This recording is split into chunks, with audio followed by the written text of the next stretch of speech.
to share with you, sort of the journey that one has been through. I started off quite early, working in my retail business. As a family, we've been into textile business for more than 50 years. As the second generation or our generation really came into business, my cousin Kishore really sort of thought about doing things very differently, and I've been fortunate to be working alongside him since 1991. Just about 17 at that point of time. But it's been a fantastic journey trying to build a very, very large retail business.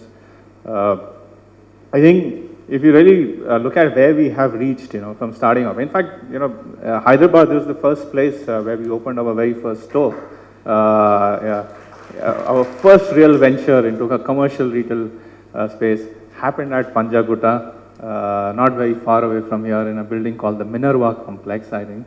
It was a franchise operation store called the Pantaloon Shoppe, and that's where we really started the journey. I think it was, I don't recollect the date when we actually opened it, but we had Azharuddin, the captain of Indian cricket that time, come and inaugurate. And so the association with Hyderabad is quite unique for us.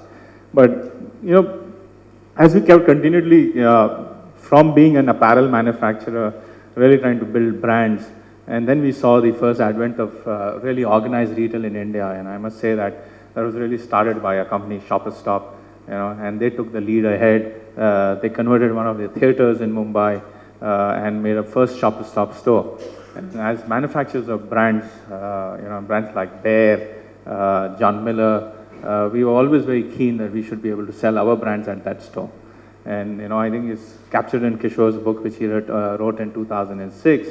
One of the things that didn't happen was that we were not able to sell our brands to Shop Stop. And we said, well, this has to be corrected, and we want to move away from this small store format business. We said we'll create a very large format business, and then came Pantaloons as a store.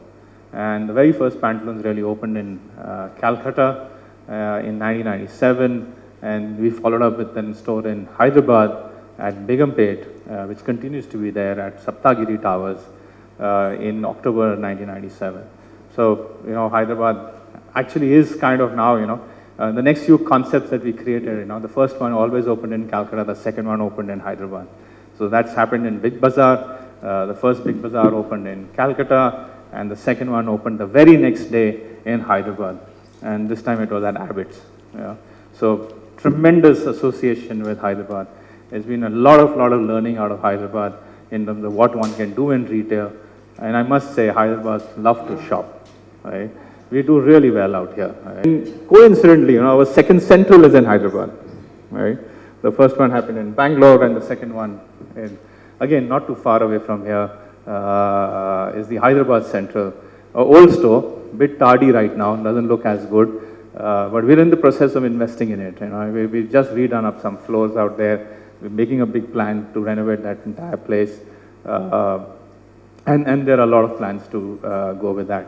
But I think when you really look at our own journey, which started off with Pantaloons, and we kept learning almost everything that we have learned in retail really started off with Pantaloons as a concept. No longer part of the group anymore. We sold the business in 2013, I think we sold the business to the Aditya Birla Group. And we are really now focusing ourselves on a business called FBB. It's called Fashion at Big Bazaar, or in short FBB there. But I think the big change for us really started when we opened the very first Big Bazaar in 2001. And Big Bazaar has been absolutely revolutionizing what has happened in retail space. Since 2001, it's sort of redefined what happens in retail in India. It redefined what is value. It redefined, how consumers would shop, how consumers look at stores which are air-conditioned stores. Typical behavior at that point of time in India was, if it is air-conditioned, agar AC hai, to mehenga hai. That was the standard attitude of ours, right? And what Kishore thought at that point of time, that what we really needed to create was a new modern bazaar of India. And that's where the entire inspiration of Big Bazaar really came from. Big Bazaar is not inspired by any Western concept. Big Bazaar is inspired by Indian excellence in retail. And Indian excellence in retail has existed for years. We've had always fantastic retailers in down south, be it in Chennai, be it in Tamil Nadu, be it in Kerala. They have always run large format stores. They run it as a family business. It's run slightly differently. It was not modern per se, but all very well run stores. So most of our learnings really we looked at, what does a company like Sarvana Stores does? What does a company like Pothys do? What a company like Parthas do?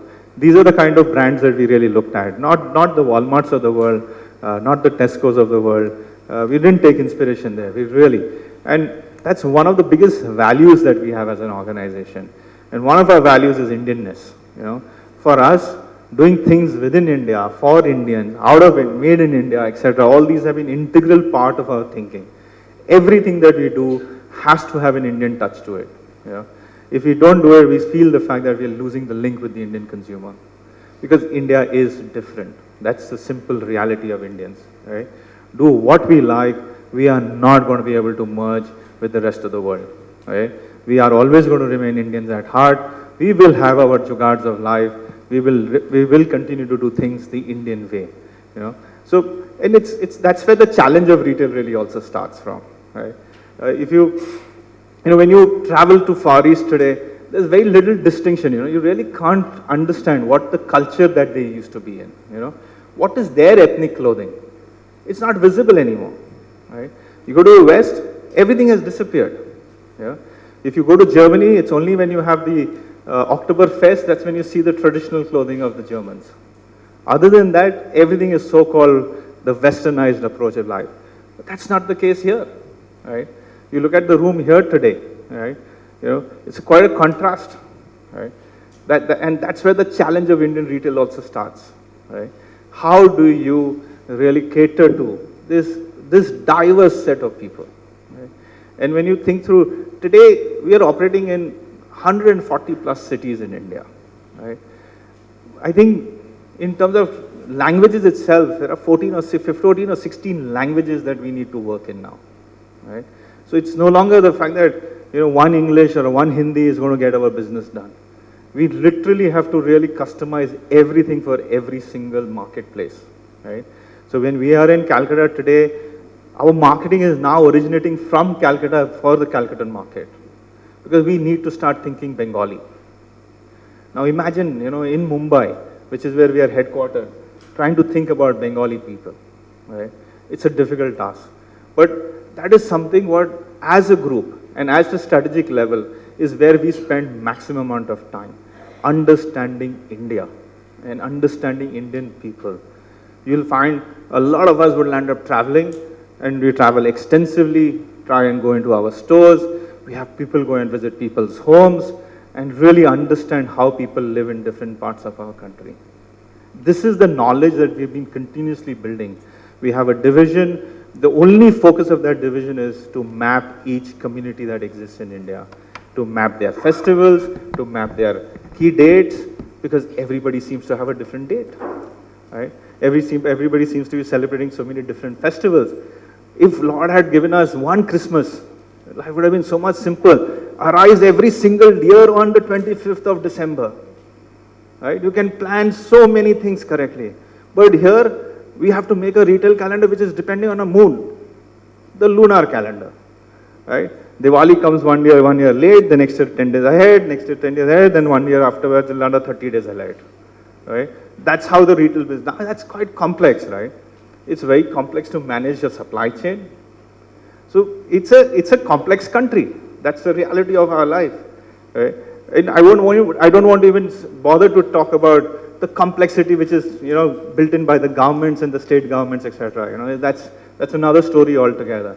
But just when you think through the consumer lens itself, it's a unique festival, right? Which is only been sort of celebrated in Calcutta or the way Bengalis, called Jawai Shishti, right? Which is the son-in-law's day. Jamai Shishti, very difficult. Jamai Shishti, right? The son-in-law's day, right? Now, it's just unbelievable, right? For us, when we realize it today, we have to celebrate that. We celebrate something similar in a slightly different festival in Odisha, in Orissa, and then we have something else that we need to celebrate in Assam, and that's the complex calendar that we are managing now, right? But that's the fun. You know, the fun really starts here. If you are into retail, if you get attached to consumers, and if your only desire in life is to serve a consumer, there is so much fun. In this business of ours, every next day is a new day. This is not a factory where I have defined certain things. What I did yesterday will happen next day, will happen next day. It just doesn't happen. Every day is a new day. Every new day comes with a new set of challenges. Right? And that is what we have been enjoying. I have personally enjoyed it a lot.